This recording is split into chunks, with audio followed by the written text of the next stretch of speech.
देखो, good morning to all. आज हम पढ़ेंगे ब्रांच अकाउंट में स्टॉक एंड डेटर मेथड। तो देखो बेटा, जो इस टाइप की जो ब्रांचेस होती हैं जहाँ पर सेल बहुत ज़्यादा होती है, और ब्रांच है कैश और क्रेडिट दोनों प्रकार की सेल करती है। देखो, हमने इससे पहले जो मेथड किया था वो डेटर्स मेथड किया था।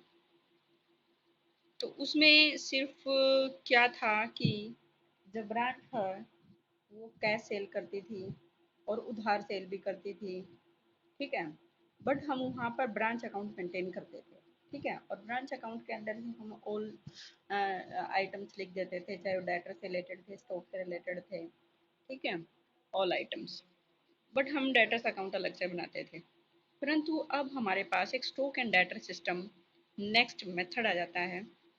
वो इस टाइप की ब्रांचेस के लिए होता है जहाँ पर सेल बहुत ज़्यादा होती है। जो ब्रांच है कैश एंड क्रेडिट दोनों प्रकार की सेल करती है। ब्रांच अकाउंट के जगह एक अल्टरनेटिव अकाउंट बनाया जाएगा जिसको हम स्टॉक एंड डेटर कहेंगे, ठीक है। मतलब कहने का क्या होता है, अभी हम ब्रांच अकाउंट जो बनाते थे उसकी जगह एक हम अल्टरनेटिव मेथड अपनाएंगे जो है जिसको हम बोलते हैं स्टॉक एंड डेटर मेथड, ठीक है। इसमें देखो बेटा, हम क्या करेंगे कि ब्रांच, हम जैसे पहले मेथड में डेटर मेथड में क्या करते थे, सिर्फ ब्रांच अकाउंट मेंटेन करते थे, ठीक है। और जिस जो हमारा पहले डायरेक्ट मेथड भी था, इस मेथड में हम ब्रांच अकाउंट नहीं खोलेंगे बल्कि उसकी जगह पर हम कई अकाउंट खोलेंगे, ठीक है। पहला है जैसे हमारा ब्रांच स्टॉक अकाउंट, ठीक है। जैसे कि हमने इससे पहले वाले मेथड में भी पढ़ा था, हम एक अलग से स्टॉक अकाउंट मेंटेन करते थे कि डेबिट में ऑल वो आइटम्स आएंगे जिससे हमारा स्टॉक इंक्रीज होगा, और क्रेडिट में ऑल वो आइटम्स आएंगे जिससे हमारा स्टॉक घटेगा, ठीक है। फिर वहाँ से हमारे पास डेबिट जो बैलेंसिंग फिगर्स आएगा वो या तो क्लोजिंग बैलेंस आएगा, क्लोजिंग बैलेंस ऑफ डेटर्स आएगा, या फिर शॉर्टेज ऑफ स्टॉक आ जाएगा, ठीक है। यदि मान लीजिएगा इस खाते का जो डेबिट साइड का जोड़ ज़्यादा है तो डेबिट ज़्यादा है तो बैलेंसिंग फिगर क्लोजिंग स्टॉक आएगा।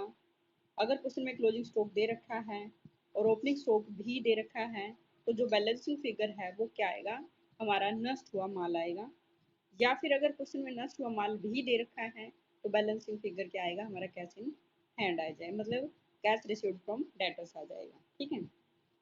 तो यहाँ पे हमने देखना है, यदि इस खाते के क्रेडिट साइड का जोड़ अधिक हो जाता है तो अंतर को, जो भी डिफरेंस रहेगा उसको हम स्टॉक का अधिक क्या मानेंगे, इट मीन स्टॉक रिजर्व हम उसको मानेंगे, ठीक है। कहने का मतलब है कि यदि क्वेश्चन का डेबिट साइड में ओपनिंग स्टॉक दे रखा है, क्लोजिंग साइड में मतलब क्लोजिंग स्टॉक भी दे रखा है, ठीक है। और अगर इस अकाउंट के जो क्रेडिट साइड का जोड़ ज़्यादा हो, ठीक है, तो अंतर को स्टॉक का अधिक क्या मानेंगे, ठीक है।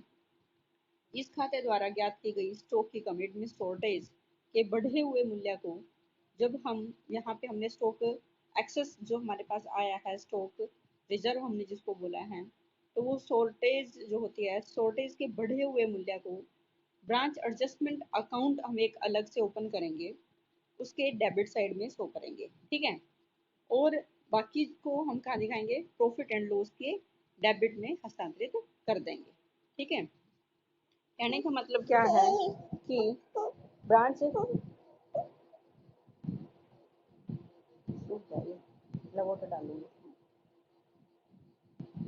बेटा जी, फिर हमारा ब्रांच डेटर अकाउंट, ठीक है। डेटर्स अकाउंट जैसे हम मेंटेन करते थे उसी टाइप से बनाया जाएगा, बिल्कुल सेम टाइप से, ठीक है, जैसे हमने पिछले मेथड में बनाया था, ठीक है। आई थिंक ज़्यादा बताने की जरूरत नहीं होगी, बिल्कुल सेम टाइप रहेगी। नेक्स्ट रहेगा ब्रांच एडजस्टमेंट अकाउंट। अब ये ब्रांच एडजस्टमेंट अकाउंट क्यों बनाते हैं, देखो सबसे पहली बात, जब हमने ब्रांच अकाउंट मेंटेन किया था इससे पहले वाले मेथड में, हमने ब्रांच अकाउंट मेंटेन किया था, तो वहाँ पर हम ब्रांच से रिलेटेड, जब हम गुड्स को इनवॉइस प्राइस पर सेल करते हैं ब्रांच को, मीन्स हेड ऑफिस जब गुड्स इनवॉइस प्राइस पे ब्रांच को सेल कर भेजता है, ठीक है, तो उसमें क्या होता है कि हम जो कोस्ट प्राइस का और इनवॉइस प्राइस का जो डिफरेंस होता है जिसको हम स्टॉक रिजर्व बोलते हैं, उसको हम क्रेडिट साइड में दिखा देते थे ब्रांच अकाउंट के, यही होता था।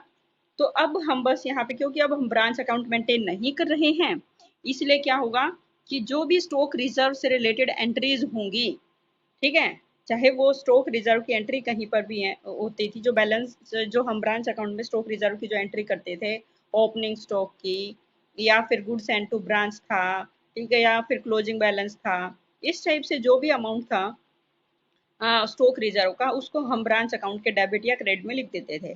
अब वो सारी एंट्रीज हम कहाँ लिखेंगे? ब्रांच एडजस्टमेंट अकाउंट में लिखेंगे। समझ गए? क्लियर? तो इस अकाउंट में क्या रहेगा? माल से रिलेटेड जितने भी एंट्रीज होंगी उनको क्या करेंगे? घटाने के, लाभ को घटाने के लिए एडजस्टमेंट किया जाएगा। तो इसलिए इनवॉइस प्राइस और कॉस्ट प्राइस का जो डिफरेंस रहेगा उसको हम ब्रांच एडजस्टमेंट अकाउंट में लिखेंगे। ठीक है, तो ओपनिंग बैलेंस के लिए हम क्या करेंगे? वो स्टॉक रिजर्व हम डेबिट साइड में लिखते थे, अब यहाँ पर ब्रांच एडजस्टमेंट अकाउंट बना रहे हैं, इसलिए तो हम उसको क्रेडिट साइड में दिखा देंगे, फिर वही सेम एंट्रीज रहेंगी। ठीक है, नेक्स्ट आएगा हमारा ब्रांच एक्सपेंसेस अकाउंट। समझ आया ऊपर वाला पॉइंट? ओपनिंग स्टॉक, हाँ जी, जो डिफरेंस रहेगा, स्टॉक मीन्स ओपनिंग स्टॉक था तो ऑब्वियस सी बात है हम क्रेडिट साइड में दिखाएंगे, ब्रांच के क्रेडिट में दिखा देते हैं, अब यहाँ ब्रांच ना होकर के ब्रांच एडजस्टमेंट अकाउंट होगा। ठीक है, ऐसे ही गुड्स एंड टू ब्रांच था तो वो भी क्रेडिट साइड में जाएगा, goods and to branch adjustment account.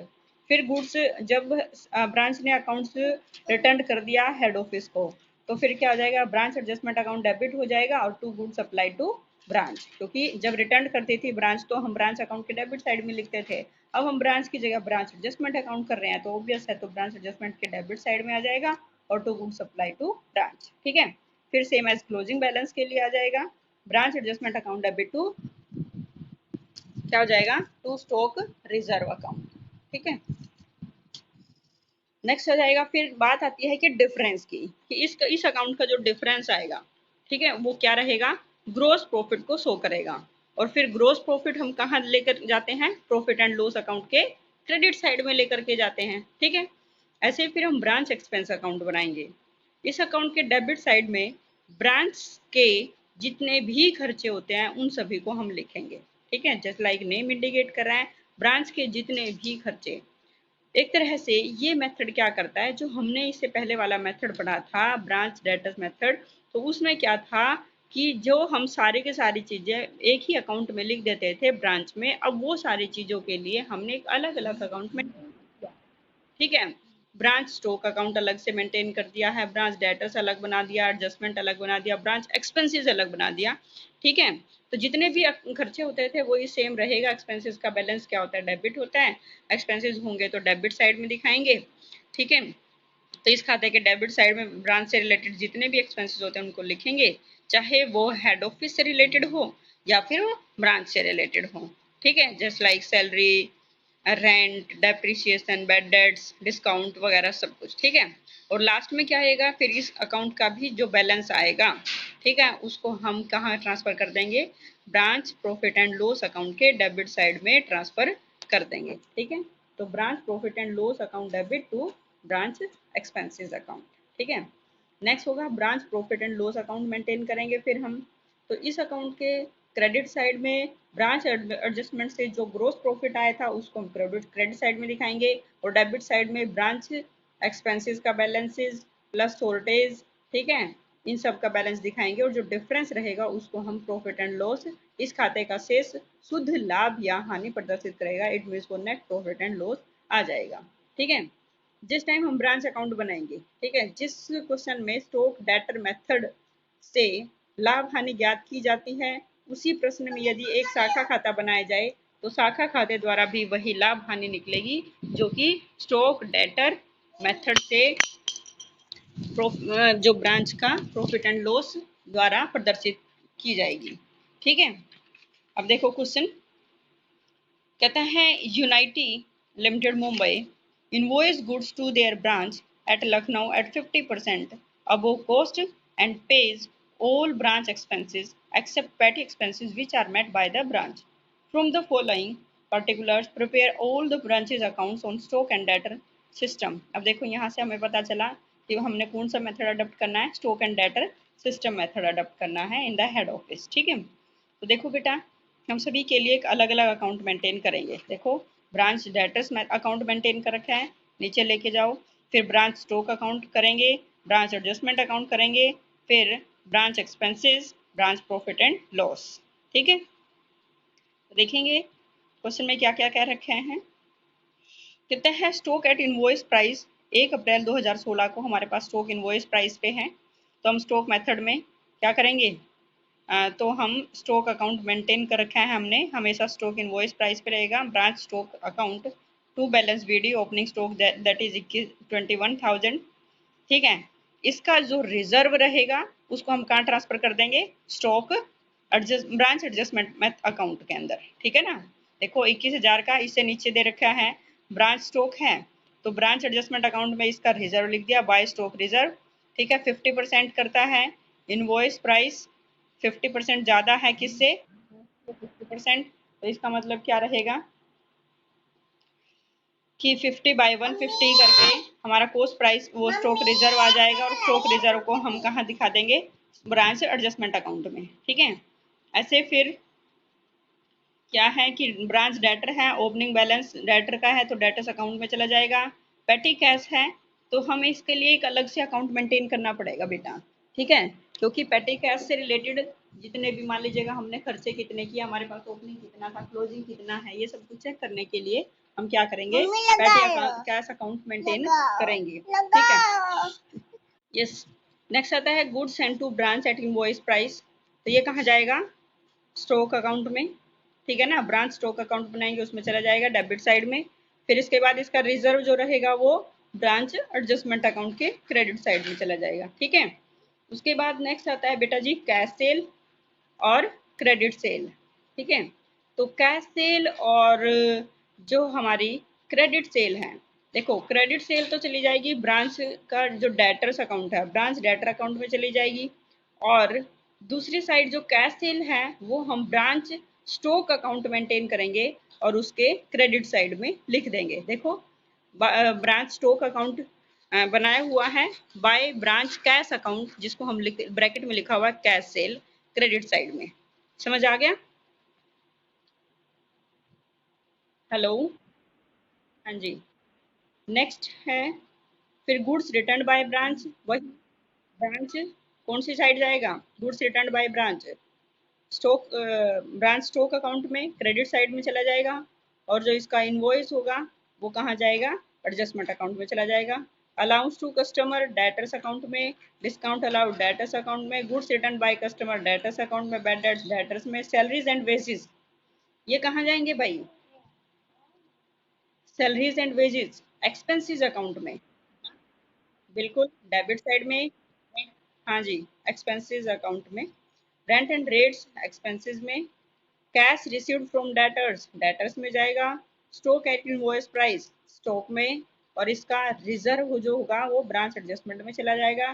Petty cash balances closing है तो इसको हम पैटी एक्सपेंसेस जो हमने बनाया है, देखो नीचे दे रखा है बिल्कुल वर्किंग नोट में, पैटी एक्सपेंसेस ओपनिंग बैलेंस था, क्लोजिंग बैलेंस है, तो बैलेंसिंग फिगर जो आएगा वो क्या है, ये हमने खर्च कर दिए। देखो ओपनिंग बैलेंस हमारे पास 1200 रुपये थे, अब हमारे पास सिर्फ 450 बचे हुए हैं, तो जो डिफरेंस आया 750 रुपये का, इसका मतलब वो हमारे खर्चे हो गए हैं।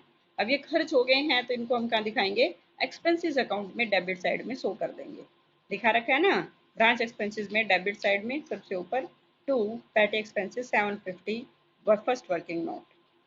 क्लियर, अब यहाँ कि इनके बैलेंसिंग फिगर्स आएंगे, जैसे ब्रांच अकाउंट का बैलेंसिंग फिगर क्या आया, हमारे पास ओपनिंग था branch sorry debt branch debtors account का ओपनिंग बैलेंस था हमारे पास, क्लोजिंग नहीं था, तो क्लोजिंग डेटर्स आ गए 8100। ठीक है, अब उसके बाद ब्रांच स्टॉक आया। ठीक है, इसका क्लोजिंग बैलेंस, इसका बैलेंसिंग फिगर क्या आया, शॉर्टेज। अब जो ये शॉर्टेज है ये हमारी कहाँ चली जाएगी, इसके अंदर, क्योंकि 900 रुपये के जो शॉर्टेज आए हैं, तो ब्रांच एडजस्ट शॉर्टेज किस चीज़ की होती है बेटा जी, हमेशा स्टॉक की, स्टॉक की शॉर्टेज है तो इसमें इनवॉइस भी इंक्लूड होगा, तो इसका मतलब जो इसको हम, इसका जो रिजर्व रहेगा वो स्टॉक रिजर्व में चला जाएगा। देखो बैलेंसिंग फिगर हमारा 900 रुपये आया जिसको हमने शॉर्टेज बोला, तो branch adjustment account debit side में टू शॉर्टेज लिख करके 50/150, 900 रुपये का, तो 300 रुपये आ जाएगा हमारा ब्रांच एडजस्टमेंट अकाउंट में। समझ गए, फिर ब्रांच एक्सपेंसेस का कितना आया, बैलेंसिंग फिगर इसका मतलब क्या हुआ, हमारे पास प्रॉफिट आ गया 18,450 रुपये ग्रोस प्रॉफिट। ठीक है, खर्चे मतलब एक तरह से बैलेंसिंग फिगर, और फिर इसको हमने ट्रांसफर कर दिया branch profit and loss account में। तो यहाँ से हमारे पास जो जनरल प्रॉफिट्स आ गए, ठीक है, कितना, 7,650 रुपये। समझ आई बात बेटा? हेलो।